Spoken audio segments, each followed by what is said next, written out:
मेरा नाम है सहबा और आपका बहुत बहुत स्वागत है मेरे चैनल पे, जहाँ मिलती है आपको हिम्मत, हौसला और पैदा होता है ये। बस हमें थोड़ी सी हिम्मत दिखाएं, अपने आप को खुश करिए और अपनी डेली लाइफ रूटीन में आपको निकालिए। बहुत सारे लोग एक क्वेश्चन करते हैं कि मैम हमारा ब्यूटी सैलून है 4 साल से, 5 साल से, किसी का 10 साल से, लेकिन अच्छे से नहीं चलता।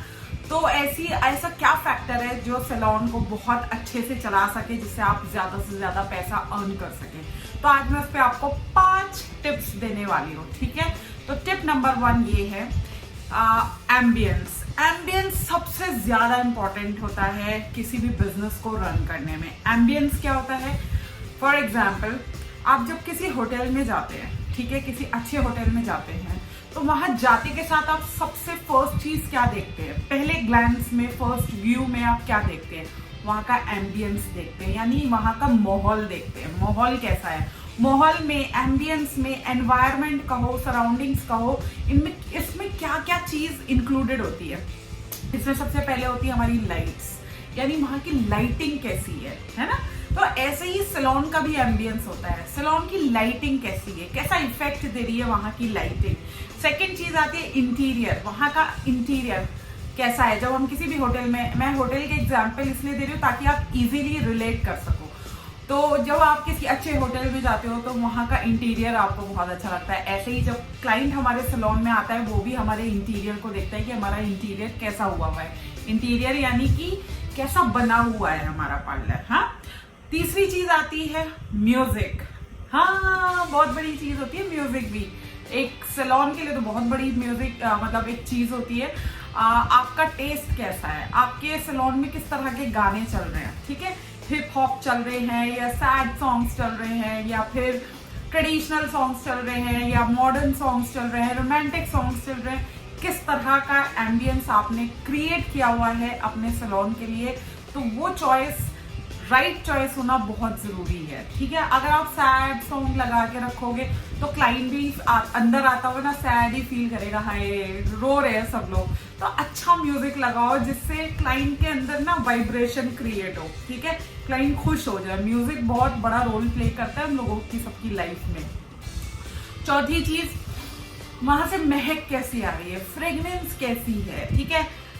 स्टिंग तो नहीं कर रहा है हमारा सैलून, बदबू तो नहीं आ रही है अजीब सी। कई बार क्या होता है ना, बंद बंद रहने से सफोकेटेड हम फील करने लगते हैं, और जब बंद होता है तो एक अजीब सी स्मेल आने लगती है। तो इसलिए आपको अच्छी फ्रेग्रेंस का सहारा लेना चाहिए। माइल्ड, यानी कि बस इतनी कर दो कि आते ही लोग बेहोश हो जाए, वो नहीं होना चाहिए। जैसे स्पा में वो लोग क्या करते हैं, जितने भी स्पा होते हैं वो लोग क्या करते हैं, वो एम्बियंस क्रिएट करते हैं लाइट से।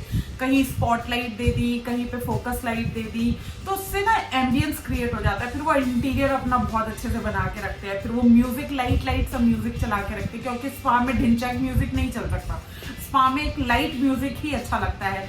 फिर वहां पे वो उनके स्पा में एंट्री करो तो कैंडल लाइट्स जलती हुई दिखाई देती हैं, बहुत भीमी भीमी सी खुशबू आ रही होती है। तो वो एम्बियंस क्रिएट करते हैं अपने क्लाइंट्स के लिए। फिर प्लांट्स भी बहुत मेजर रोल प्ले करते हैं, ठीक है। आप अपने सैलून में भी प्लांट्स रख सकते हो। देखो मैंने भी रखे हुए हैं, मैं दिखाती हूँ आपको।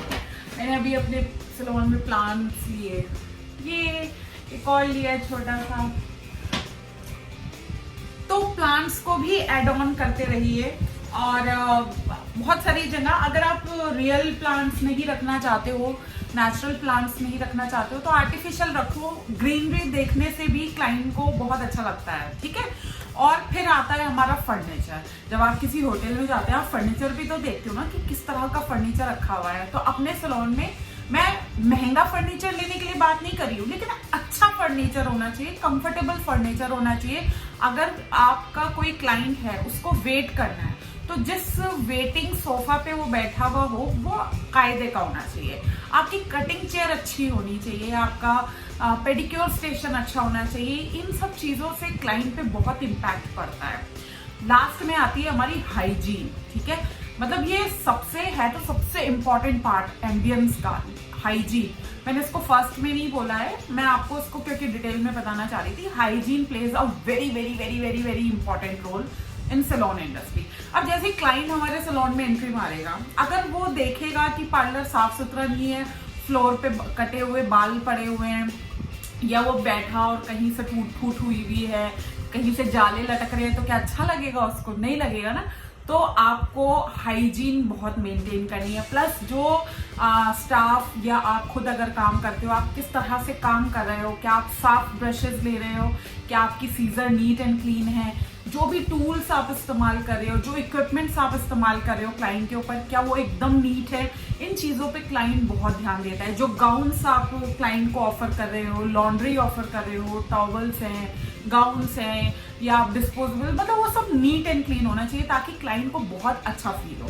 तो सबसे पहला पॉइंट, अगर आपको अपने सैलून को बेस्ट बनाना है और आप चाहते हो कि आपके सैलून में भीड़ लग जाए, बहुत सारे क्लाइंट्स आए, तो आपको अपने सैलून का एम्बियंस क्रिएट करना पड़ेगा। और एम्बियंस इन सब चीज़ों से बनता है जो मैंने आपको अभी बताई है।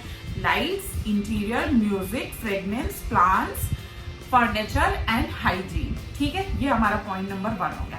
Point number 2, services. जी हाँ, मतलब आप कितना भी एम्बियंस क्रिएट कर लो, अगर आपकी सर्विस अच्छी नहीं होगी तो भी क्लाइंट नहीं आएगा। तो सर्विस भी बहुत बड़ा रोल प्ले करती है। मतलब ऑब्वियसली आप आ तो रहे हो सर्विस के लिए ना। और हमारे सैलून की जो सर्विसेज है वो 3 चीजों का कॉम्बिनेशन है।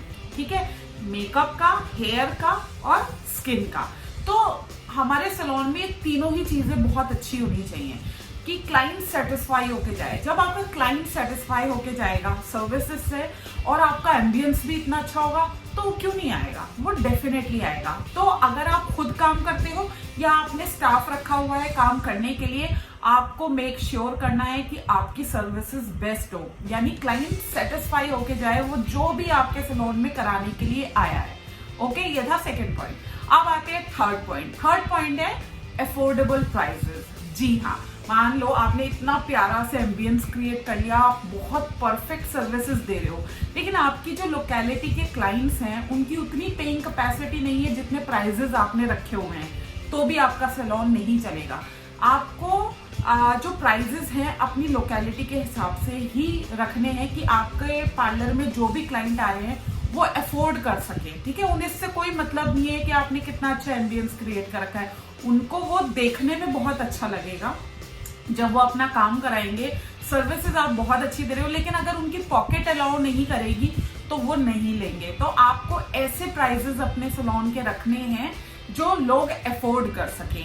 आप पैसा कितना भी लगा रहे हो, आप एक एम्बियंस क्रिएट करने के लिए लगा रहे हो, आप बेस्ट सर्विसेज दे रहे हो, लेकिन आपको क्लाइंट की पॉकेट का भी ध्यान रखना है, तभी क्लाइंट आपके पार्लर में बार बार रिपीट होगा। ओके, और पॉइंट नंबर 4 है हमारा आपका behaviour, how you are attending your clients. आप किस तरह से अपने क्लाइंट्स का वेलकम कर रहे हो, किस तरह से उनका ख्याल रख रहे हो, किस तरह से उनको अंडरस्टैंड कर रहे हो, उनको समझ रहे हो, उनकी नीड्स को समझ रहे हो कि उनको क्या चाहिए। अगर कोई भी इंसान अपना, यानी कि जो भी बिजनेसमैन है, आप बिजनेस कर रहे हो और आपके पास कोई क्लाइंट आया, अगर आप उसकी नीड को समझ लो कि वो चाहता क्या है, क्या सर्विस लेने आया है, किस तरह की सर्विसेज उसको चाहिए, क्या प्रॉब्लम वो फील कर रहा है, उस प्रॉब्लम को अगर आप सॉल्व करके दे दो तो भाई फिर क्यों क्लाइंट नहीं आएगा? वो 100% आएगा। तो क्लाइंट को समझना भी बहुत जरूरी है। कई बार क्या होता है कि हम क्लाइंट से बहस करने लगते हैं। फॉर एग्जाम्पल, कोई क्लाइंट थ्रेडिंग कराने के लिए आया और उसने आपको बोला कि मेरी आईब्रोज को ना मोटा रहने देना, पतला मत करना, लेकिन गलती से आपसे 1-2 बाल फालतू निकल गए और उसकी आईब्रोज थोड़ी सी पतली हो गई।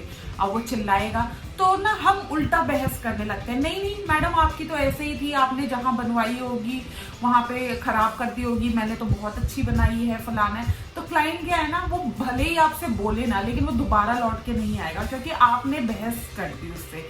समझो, उसकी बात को समझो, बहुत केयरफुल होके उसकी सर्विस दो ताकि वो पूरी तरह सेटिस्फाई होके जाए। इन केस अगर कभी वो नाराज भी हो जाए ना, तो आप उसको सॉरी बोल दो, उसको प्यार से समझाओ। अगर आपने कोई गलती नहीं करी और क्लाइंट बेवजह आपसे बहस कर रहा है, तो आपका फर्ज बनता है बहुत पेशेंटली, बहुत सब्र के साथ उसको अपनी बात समझाओ कि मैम मेरी कोई गलती नहीं है, ऐसे ऐसे हुआ है, आपको कुछ मिसअंडरस्टैंडिंग हुई है। तो जब आप अच्छे से कम्युनिकेट करोगे ना क्लाइंट के साथ, तो क्लाइंट आपकी बात को समझेगा।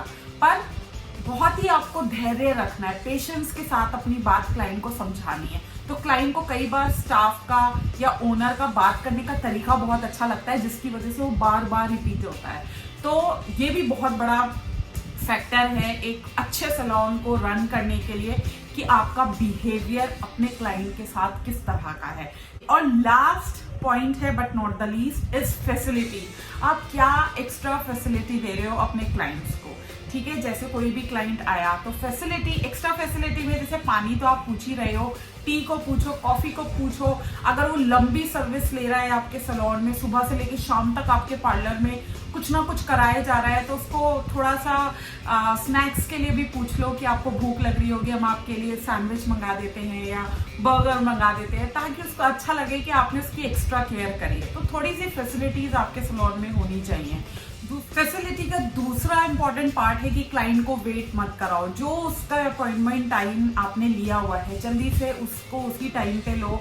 और अगर आपने उसको वेट कराया और वो अननेसेसरी वेट करता रहा तो ये कोई अच्छी बात नहीं है, ये फैसिलिटी नहीं हुई।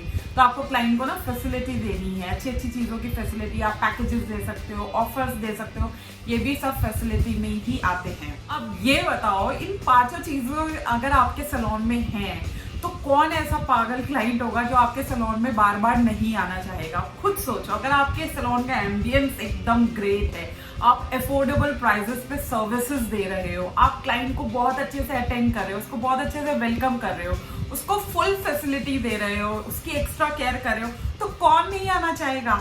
तो यानी कोई ना कोई चीज आप मिस कर रहे हो, जो मैंने अभी आपको 5 पॉइंट बताए हैं। इसी वजह से आपके सैलून में जो है क्लाइंट्स कम आते हैं और आपका बिजनेस कम होता है। अगर आपने इन 5 पॉइंट्स को अच्छे से अपने सैलून में फॉलो कर लिया ना, तो आपका सैलून रॉकेट की तरह ग्रो करेगा। और अगर आज का वीडियो आपको अच्छा लगा हो तो जल्दी से करिए लाइक, शेयर और सब्सक्राइब। और मैंने एक और चैनल स्टार्ट किया है जो मैजिकल सहबा व्लॉग्स के नाम से है।